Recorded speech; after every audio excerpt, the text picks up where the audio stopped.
Hey there, guys. All right, today we are back with some more trope talk. This time, romantic subplots.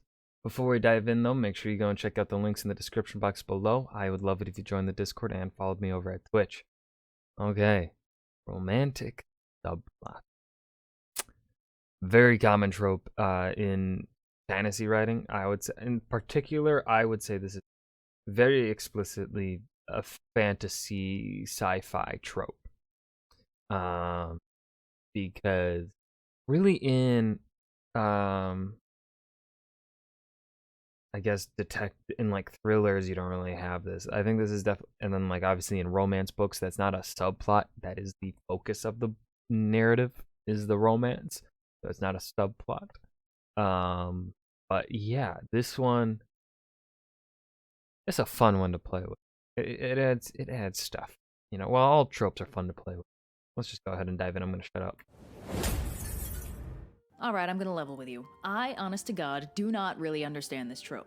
Now that's I like the trope. Oh, well, then again, well, is Red a romantic too? I know she's ace. She arrow ace? Like, I don't know. a me problem, I understand that, but just realize that my attitude towards this trope is seriously skewed in some key ways. For one thing, I personally have enormous trouble recognizing when two people are in a relationship and what exactly that means to them. You know what? Fair enough. One time I asked a friend of mine how her relationship with another friend of mine was going, at which point she told me that they'd been broken up for 2 weeks. These are 2 weeks that I spent hanging out with them regularly, so it's not like I had the excuse of not being there to notice. Okay, that's on the friend's fault. Like, well, at least it sounds like they had like a clean split and they don't hate each other. So that's good.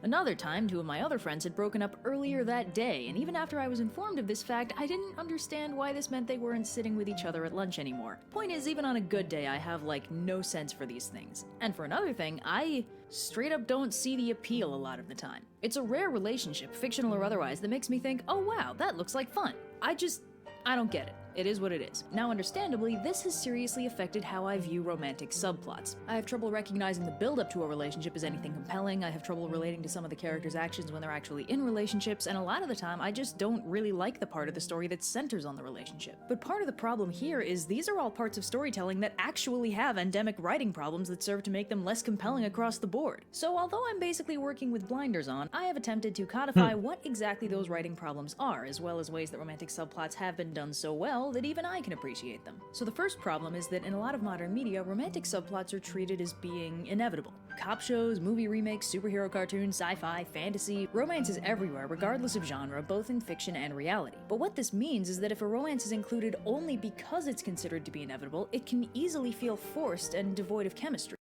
Yep, you gotta make sure, like, I'm trying to think of a good example, but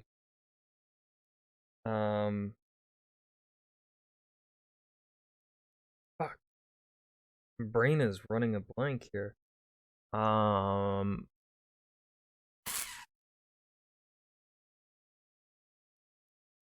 know what? Plague Tale Innocence was teasing a romance somewhat, or at least two characters that liked each other in probably a romantic sense. Plague Tale Innocence, the first Plague Tale game. Not gonna do any spoilers for Requiem. Even though I fucking love Requiem, it made me cry. Plague Tale Innocence had and the two characters had some good chemistry, but the romance doesn't follow through because of something happens. So, that to me heightened the chemistry that the two characters were having earlier on in the game, because now it's no longer, that relationship is no longer an inevitability, right? When it first started happening, when I was playing Plague Tale Innocence, I was like, oh, okay. But then when the romance was no longer going to be a thing, I was like, oh, you know what? I appreciate the relationship that these two characters had even more now, because it's like no longer a thing that's gonna happen. It's more like oh, what if they had been able to get together, right? It doesn't feel like an inevitability anymore. Because well, it's not an inevitability because it doesn't happen because something gets in the way of them being able to have a romance, you know? So yes. However, uh I feel like I have seen. Oh, you know what? I know a good example. Oh, I can't remember the name of the series, but it's the book series by Miles Cameron. The Red Knight, I think is the title of the first book. And I think one of the last book or the fourth book is like The Fall of Dragons or something like that. It's a 5-book series. Well written. For the most part, I didn't really care for it after from book 3 on. I liked book 1 and 2, and then I just did not like. There was a romance in book 1 that I actually kind of liked. But then I felt like if the author gave up on that plot line and did not have them get together, and then like had the main character fall for someone else, and it was not believable at all, and I really did not like it. It felt as though the character was getting with this character for no good reason. Like I felt no connection between the two characters. It just felt like he was having those characters get together so that he could have a romance, so that he could then kill off the original love interest or whatever. And kill off is like maybe the wrong term because I don't think she technically dies. I don't know. It's fucking weird. I didn't like that. So, and then of course the gold standard romance subplot is Percy and Annabeth.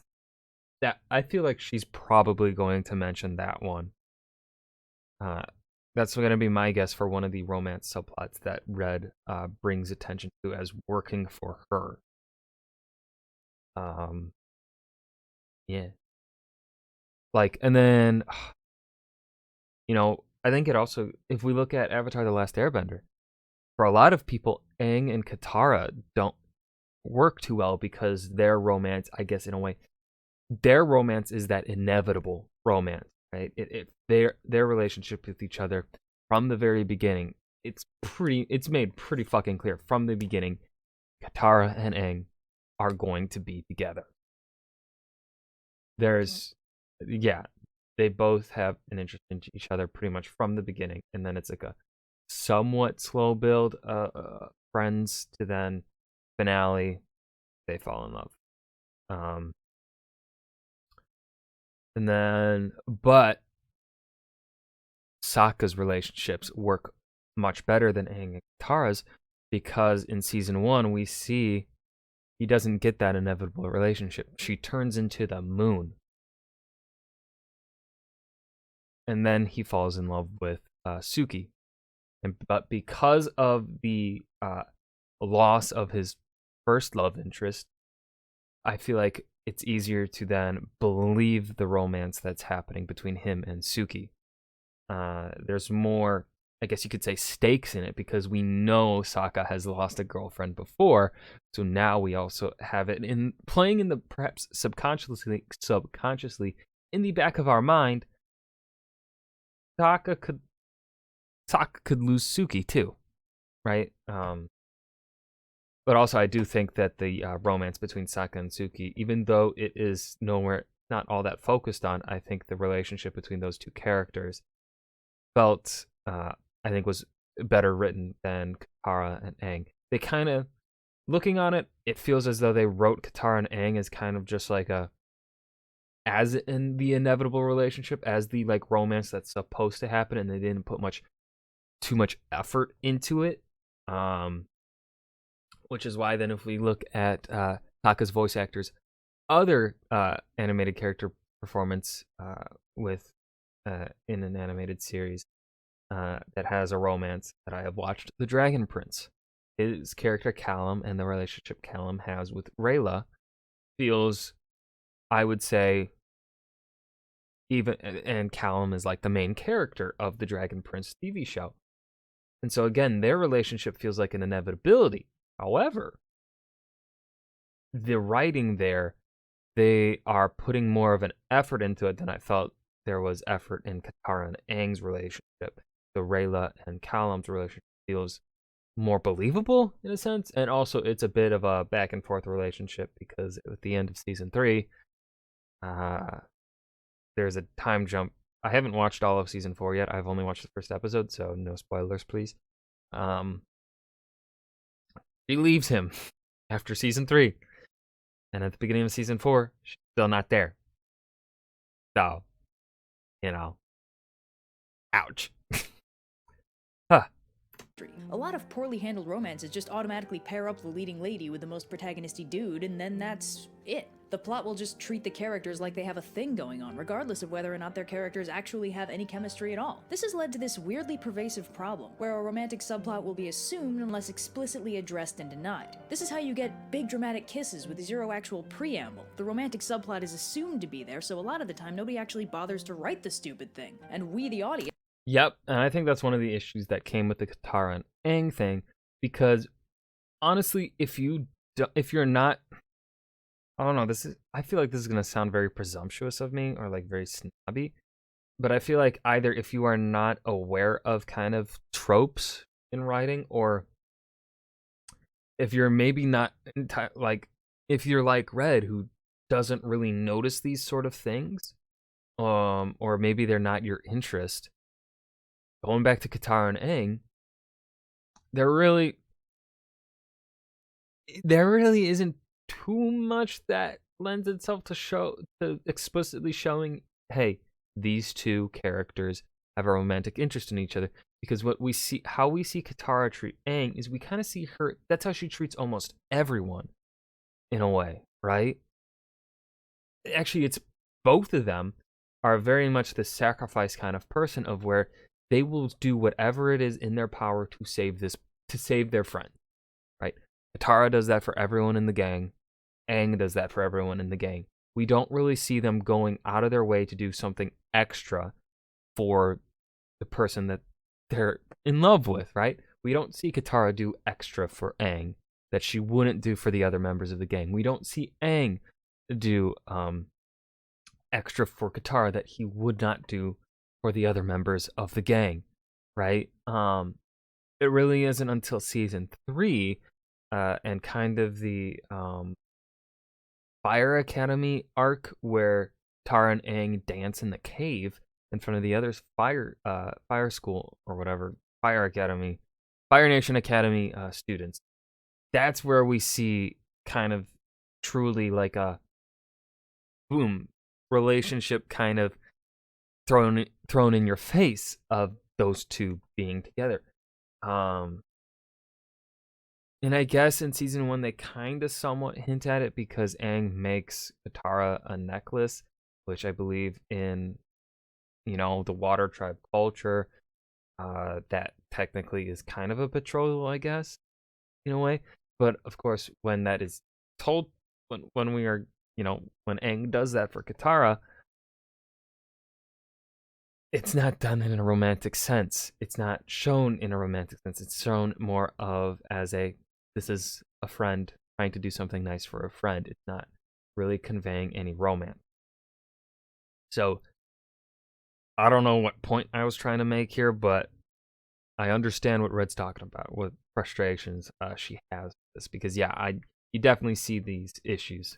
So relied on to have filled in the blanks ourselves. There's a reason why boy meets girl is author shorthand for a romantic subplot. The simple act of two characters meeting will be enough to kick off the assumed romantic subplot, so long as the characters fulfill a few baseline qualifications. This is why so many people were utterly blindsided by the fact that Pacific Rim didn't end with Mako and Riley making out. They were two leading individuals of disparate gender and similar apparent age, they'd shared a deep interpersonal connection and a healthy mutual respect, and she saw him shirtless one time. How could they not be in a committed relationship by the 2-hour mark? And because this assumption of romance is so prevalent, I honestly think it's the biggest problem people have when writing romance. We live in a society where relationships are considered to be the norm, both in fiction and in real life, and this leads to a combination shortcut and blind spot in writing. If two characters are going to end up together in your story, all you need to do to convince your audience of that fact is to have them stare at each other for 5 seconds while soft music plays, or have one of them see the other comedically naked, or maybe suggest grabbing a coffee if you're feeling traditional. And because our relationship senses are on a because a relationship is already assumed, prolonged eye contact. Oh, I have fallen into this trope, and now I need to rewrite everything.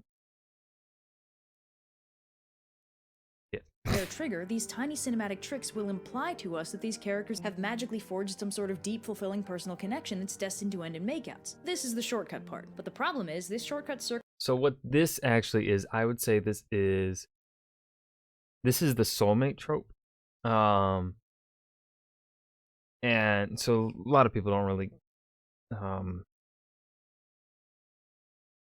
soulmate trope is it is a tough one, because of course you want tension, but of course if you're trying to make the two characters soulmates, then it's harder to make that tension because it becomes unbelievable. Because if the author is making it clear that these two characters are soulmates,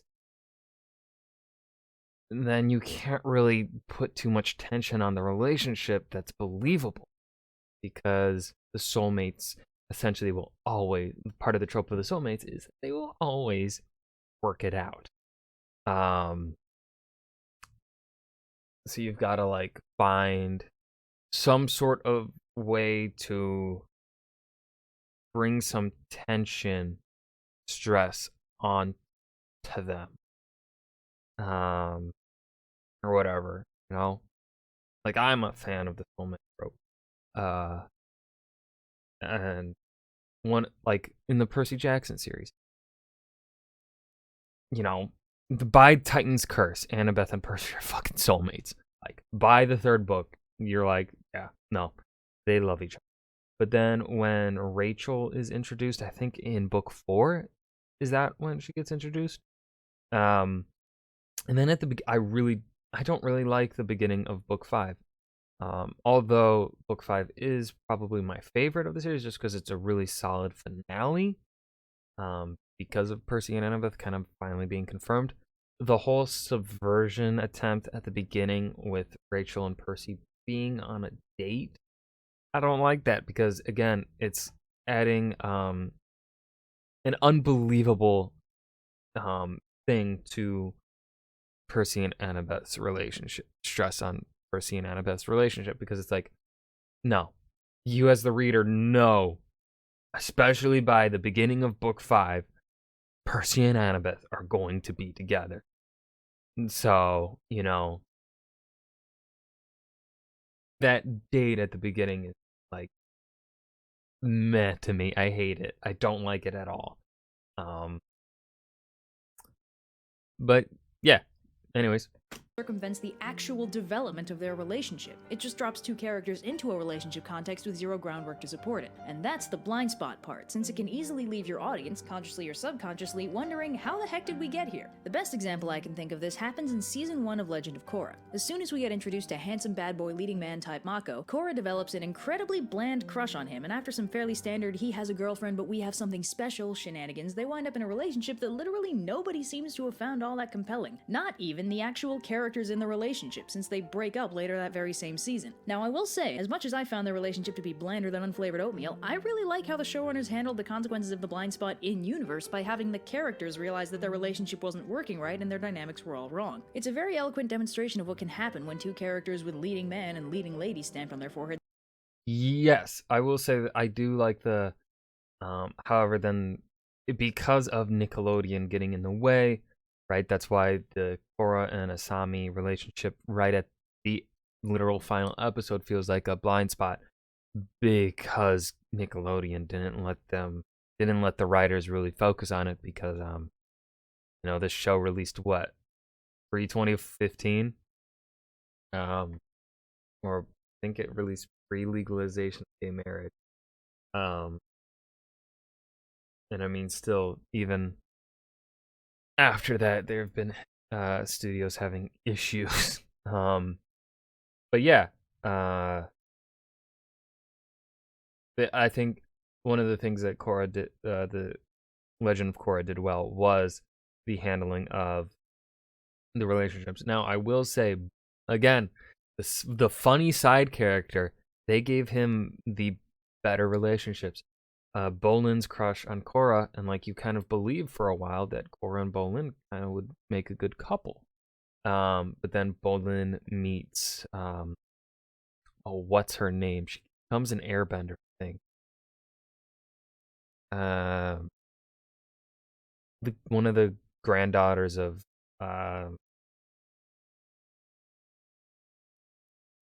Toph, one of Toph's granddaughters. Can't remember her name, but she ends up with a relationship with Bolin, and theirs for me works really well, because of, you know, that one I think was done well, kind of similar to the Sokka and Suki relationship in Last Airbender. And start pursuing a relationship for no reason other than it's what's expected to happen. Now, part of the problem here is that while the shortcut romance can let you get right to the good stuff if you personally are already on board with the ship, if your author has set up a romantic subplot shortcut but you personally don't think these characters make any sense together, the total lack of actual in-story structure to support their spontaneous romance will leave you floundering, unconvinced of their chemistry, and frequently dreading the amount of time that the plot is inevitably going to devote to these two characters going through the romantic subplot motions without actually having any heart in it. Side note, this was basically my reaction to the second half of Samurai Jack Season 5. Now, what I mean by romantic subplot motions is that there are some very common prepackaged romantic storylines that get used, and how this works is that two often fully developed characters will be slotted into pre-plotted roles and will basically act out the motions of the standard plot, regardless of whether or not it feels like those motions actually fit their character. Here's an example of one of those prepackaged romantic storylines. Overly serious woman with no time for relationships is pursued by goofy, persistent man-child. The first time he makes her crack a smile, the romantic subplot is officially underway. It inevitably becomes clear that this overly serious woman is in fact deeply damaged, and this goofy man-child might be exactly who she needs to bring some sunshine back into her heart. Now bear in mind, I've just described the romantic subplots of both Guardians of the Galaxy and Castle, two stories I really like. Just because a romantic subplot is common and even frequently poorly used doesn't mean it's inherently bad or story-breaking. Hence why it's a trope, because, right? It's a trope. It becomes in a way, it's the norm. Does not mean it's a bad thing, right? For a lot of people, it works. However, if you're just following, the thing, it kind of becomes the same. It becomes a story you've seen before. So you've got to change some things. However, if everything around it kind of works, you can have one thing follow the prepackaged trope, and that can work as long as the characters are compelling, right? In the case of Castle, and in the case of what was the other example she used? I'm blanking on what she just said. In Castle, it works because the characters are compelling. That's what I would say matters most.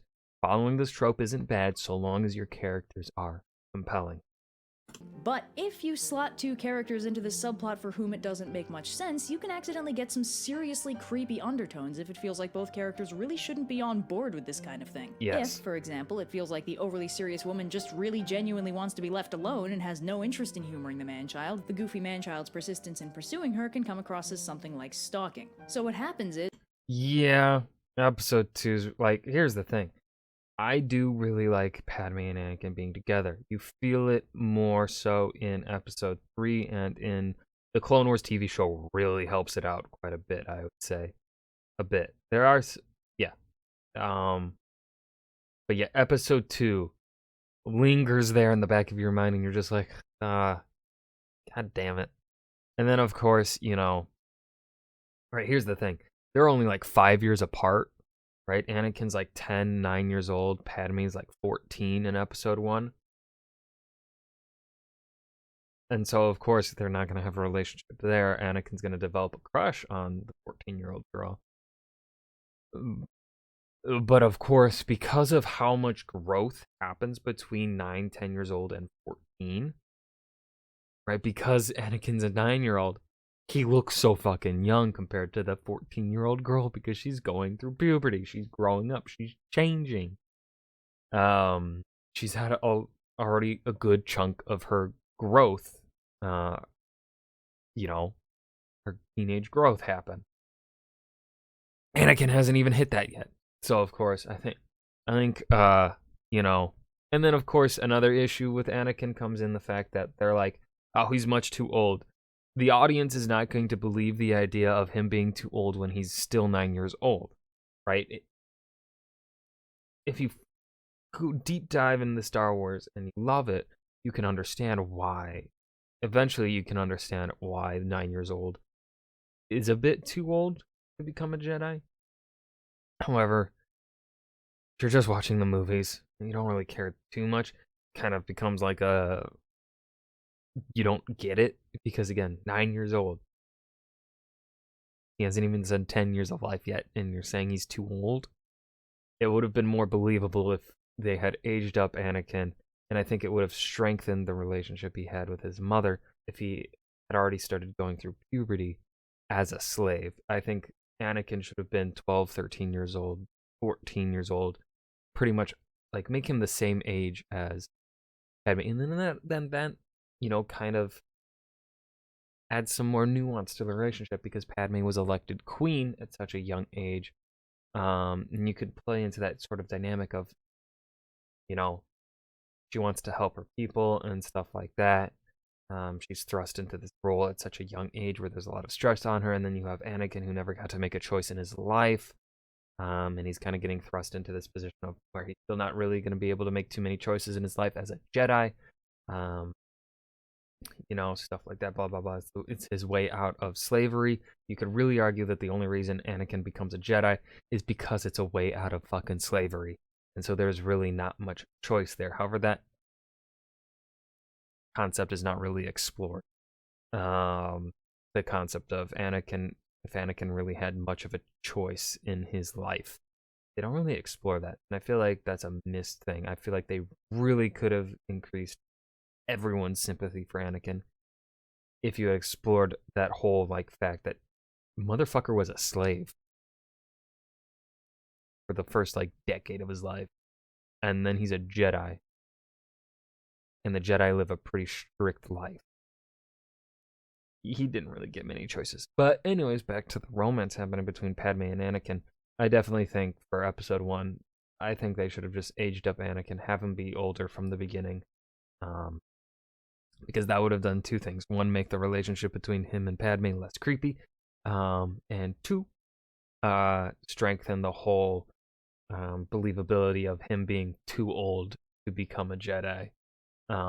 Because even though it makes sense in universe for a 9-year-old to be too old to become a Jedi because of the connection he already has with his mother and the life he lived, it doesn't come across well for a society that doesn't see people really as adults with much responsibility until they're 18, right?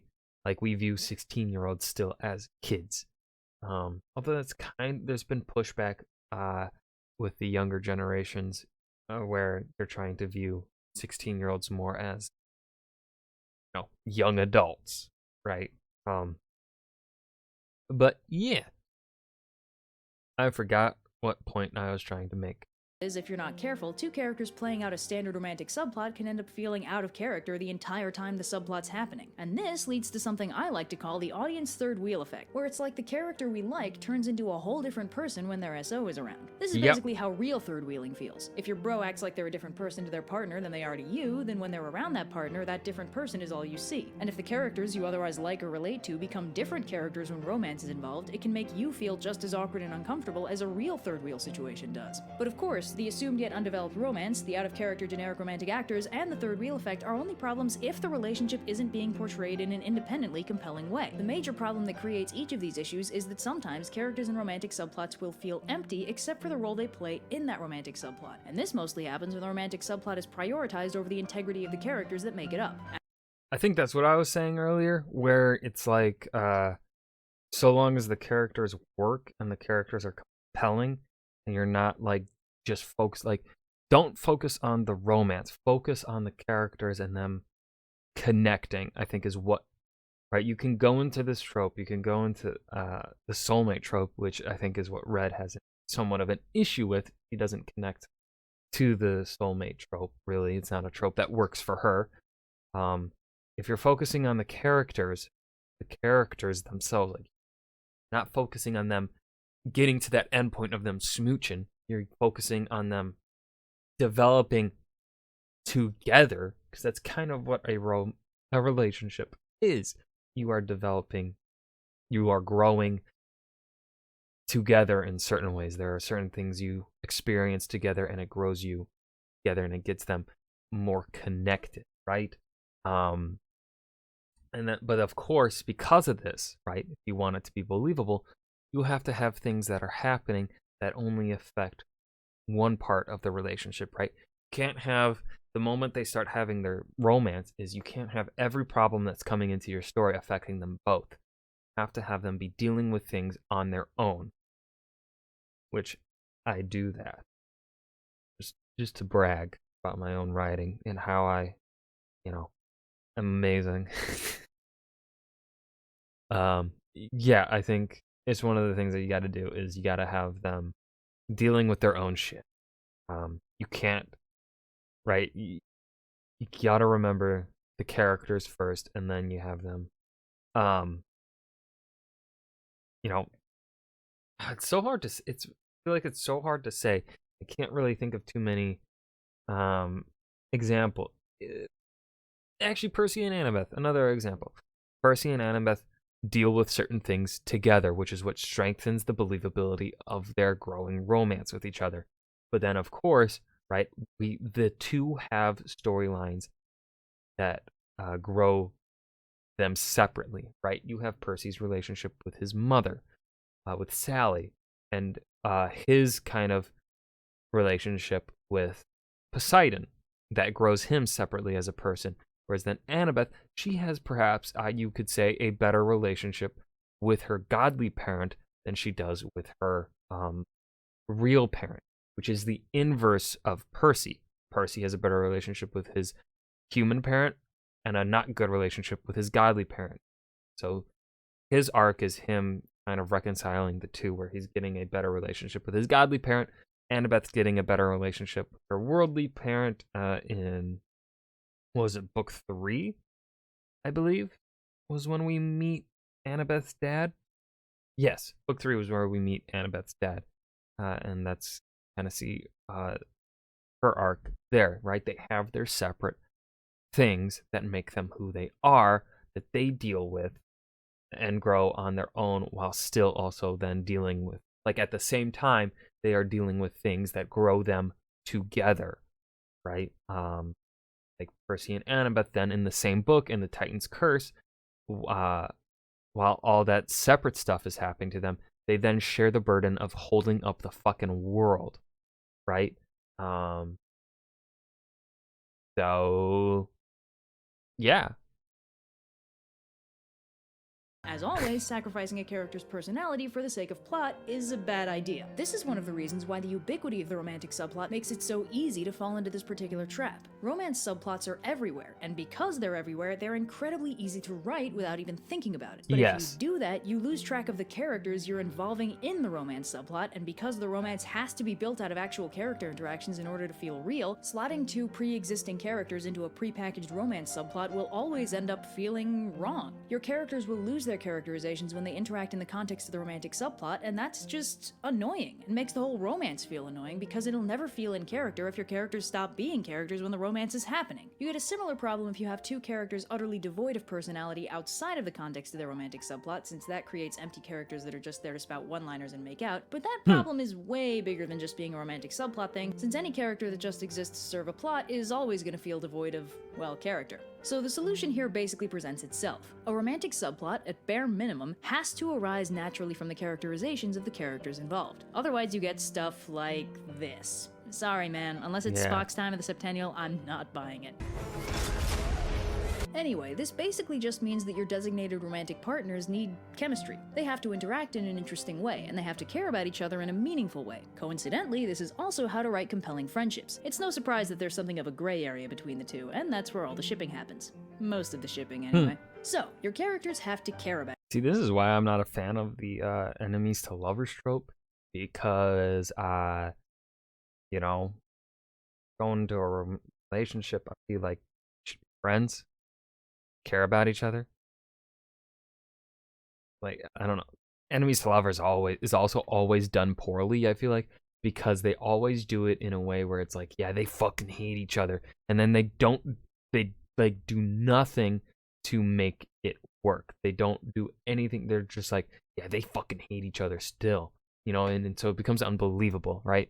It goes into that issue that Red was saying where it's like, it doesn't feel believable. I don't see how these characters can connect to each other. Poppy War Trilogy has a somewhat enemies to lovers trope in it, but I feel like that one's done well because it's kind of done in that same like way as Korra and Mako are in Legend of Korra, where the relationship, the flaws, the author is also writing about the flaws, right? The characters deal with the flaws of the relationship.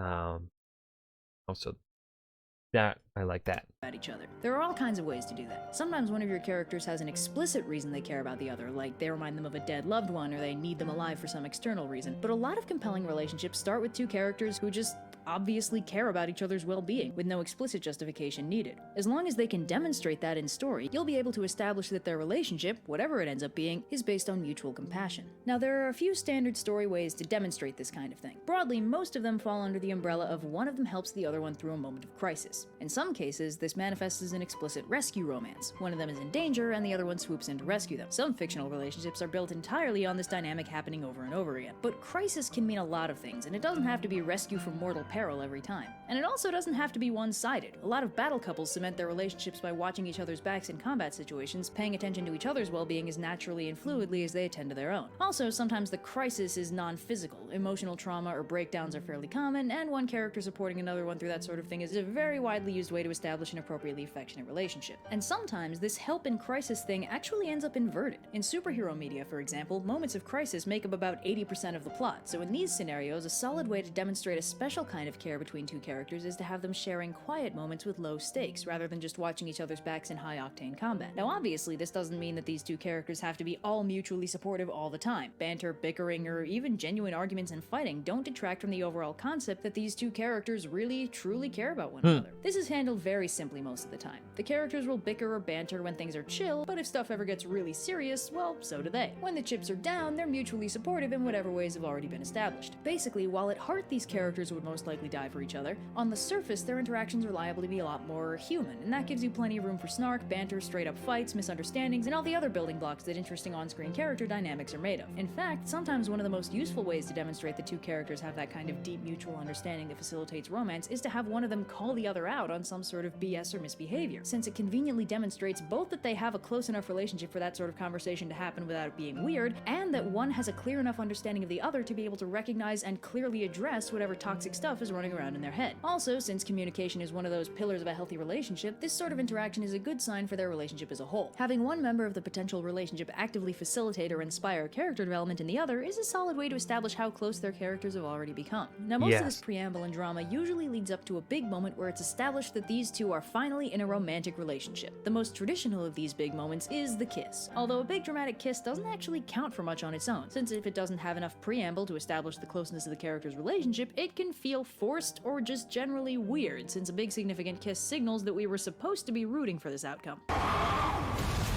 Here's the thing, though. With Cap and Sharon, it could have worked. They just abandoned it right away, right? And then also with the fact that, like, it's his original love interest's niece that gets into, like, very weird territory that wasn't handled well. So, yeah.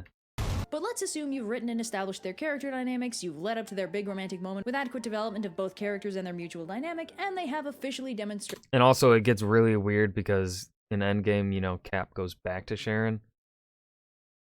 It's like, it's just, when you think about it, it just gets weirder and weirder, and so that's why it doesn't fucking work. Their love for each other in a manner that the characters and the audience find compelling. What now?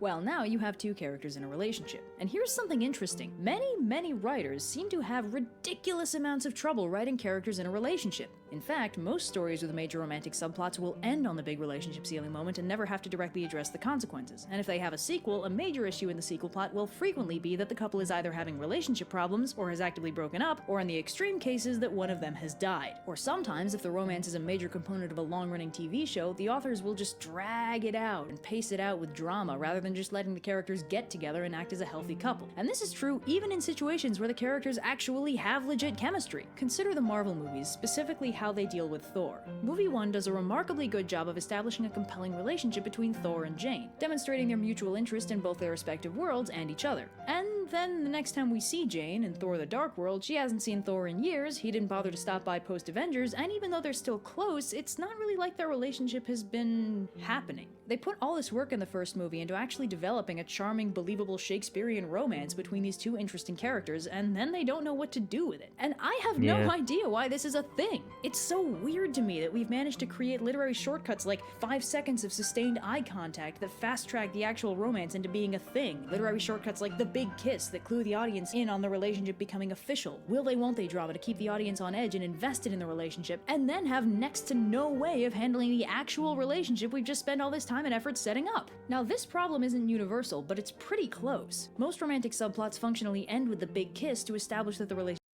I think the issue as to why this happens isn't because maybe the author doesn't know what to do with the relationship, or like they don't know how relationships work. I think it has to do with the whole subconscious idea in our heads as writers where it's like, we have to keep the tensions, we have to keep the stakes.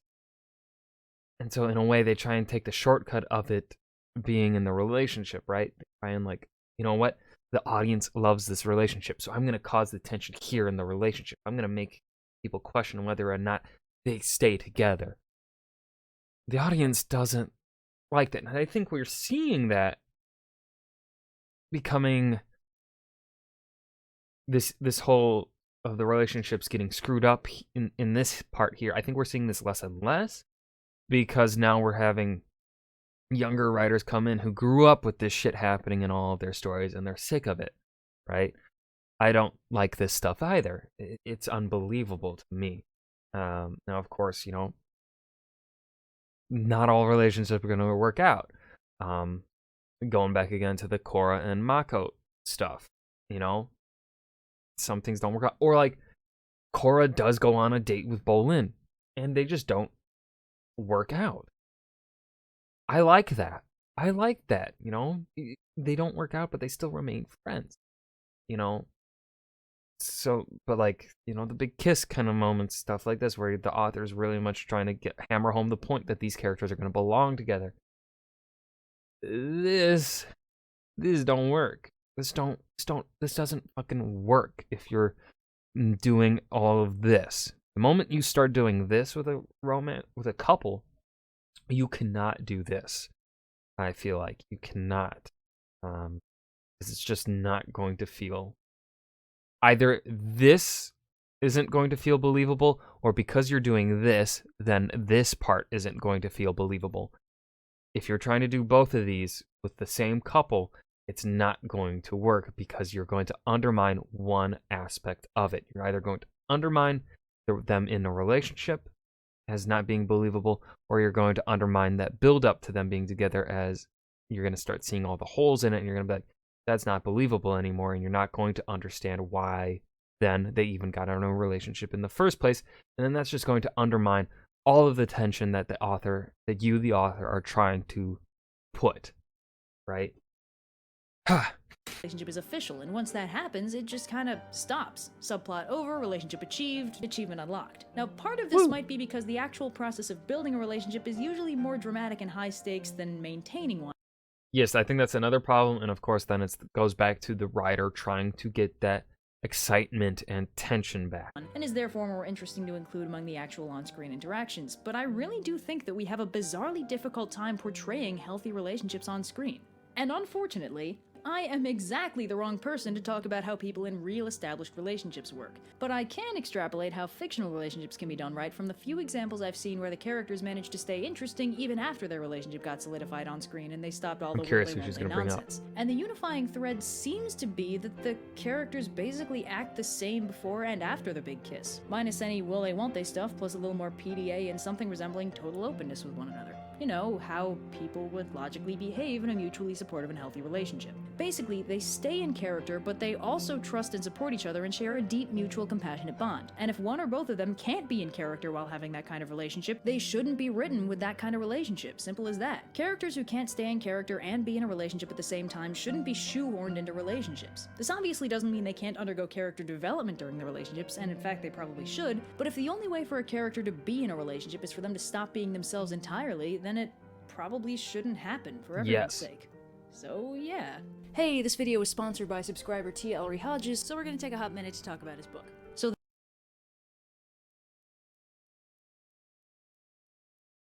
Go check. I'm always in support of supporting indie authors. I'm assuming, even though this video is probably a few years old now. Yeah. Actually, is this an indie book? I don't know. Yeah, I'm all for supporting other authors. I'm not gonna listen to it though because based on the picture here, and the title, and the name, this is not my. And yeah, the cover there with the city. This is not gonna be my type of book. I'm not a fan of kind of like the only modern fantasy I really like is Percy Jackson because it still has swords and stuff. I don't really like stuff being set in the modern day. I find it kind of a little boring for me. But yeah. For someone, Red was knocking on herself the entire time this episode, a bit of like, I'm that person to talk about this. I think she did a really good job. I think she's very good at understanding the concepts of this thing and how they work, what makes them work. She's very good, I feel, at understanding all of that, which is good, means she's a good fucking writer. I personally feel like if you can look at these things and understand what makes them work, what doesn't make them work, I think that's a good sign of you as a writer. And of course, it takes time to get there. It takes a long time to really start to understanding all the nuances and stuff like that. Right? There are going to be, like, if you go through the Trope Talk series so far that I've reacted to, go through all the episodes I've reacted to so far, and like you look at, like, just look at the run times on some of these videos, right? The Trope Talks that perhaps are shorter in runtime are perhaps things maybe I'm not well versed in. Perhaps my writing might be weaker in those aspects. However, I will defend myself on the Trope Talk magic system. That one I felt like there really wasn't much for me to say. Magic is also just a hard thing to talk about because everyone's got a different, I don't know, the magic can be so different and stuff. I feel like that one's hard to talk about. But yeah, like if you look at, this video, 48 minutes, a lot to talk about. The last Trope Talk I did, the Doomed Hero, my personal probably favorite trope out of all the tropes. I talked for a fucking hour, so there are going to be certain strengths that I have. The Trope Talk Beginnings, that one was a 30-minute video. Beginnings are hard to write, so maybe I don't feel, in context for me, maybe because that's only a 30-minute video when a lot of these Trope Talk videos go like closer maybe towards 40 minutes, I feel like. I'm actually not sure what my average is. But yeah, like just looking at them, maybe then you go watch them and you listen to me and you could probably even yourself figure out like, okay, Ryan as a writer, he knows a lot about these tropes, so he's probably better at writing about those tropes because he understands them better. And then these are the tropes that he does not talk as much for. Perhaps that might mean, he may not be the best at it. That kind of thing. Every writer is different. Every writer is going to have their own strengths. You're going to have your own strengths in what you can bring to the table. For me, I feel like I can really bring a strength in history to a world. The development of nations and stuff like that. Because my thesis was essentially the development of the English state. was the evolving of the conceptualization of Anglicization, the Anglo-Saxons becoming more unified. That concept. I've written a paper on the statehood development of North and West Africa, from pre-colonial to colonial period to post-colonial, where I examined the stuff overarching there and what connects North and West Africa, blah, blah, blah. Statehood. So, like, for me, my books, my writing, my world building is going to have perhaps a greater strength in the whole idea on how states develop. That's gonna be the more thought out, you could say thought out aspect of my world building, of my history. And then perhaps other aspects like the development of languages, or trade, economy. That's not going to be my strength. But then there will be other writers that their strength is not in the believability of the development of statehood, but instead their economy is better. Maybe their development of language is better. Tolkien is an amazing linguist. His development of language and how that affected the world, very well done. He does not focus at all on economy. He does not focus at all really on politics, because he believes for his world, what works best for Middle Earth is the whole concept of the right man will be king. That's how we end up with Aragorn. Right person will be the leader. That kind of very optimistic viewpoint, right? That's a tangent, not at all related to romantic subplots, but just more me trying to convey, like, hey, if this is something maybe you're weak on as a writer, don't worry about it. Everyone's got things that they are weak on as a writer. And then you just got to find your strengths and really hone in on your strengths and make those more front and center to your story, right? I'm confident in my ability to write romantic subplots because I feel like I understand the trope well enough where I can put it in and kind of make it a greater focus. Like the second book I wrote, that has a huge focus on a romantic subplot while also still going through, the main plot. The main plot's still happening as the romantic. It's not like the issues we were talking about here. I feel like I don't have those. I feel like I did a good job of like making the characters still the characters themselves while they are still pursuing their romantic interests in one another, while also still at the same time progressing the main plot, and not like it's not a distraction from the main plot, Things are developing at the same time. But yeah, this video went longer than I thought it would. I thought maybe I'd only talk for 35 minutes here. I went for 53-ish. So, I hope you guys enjoyed. Remember to hit that like button and subscribe for more, and I will see you guys in the next video. Peace.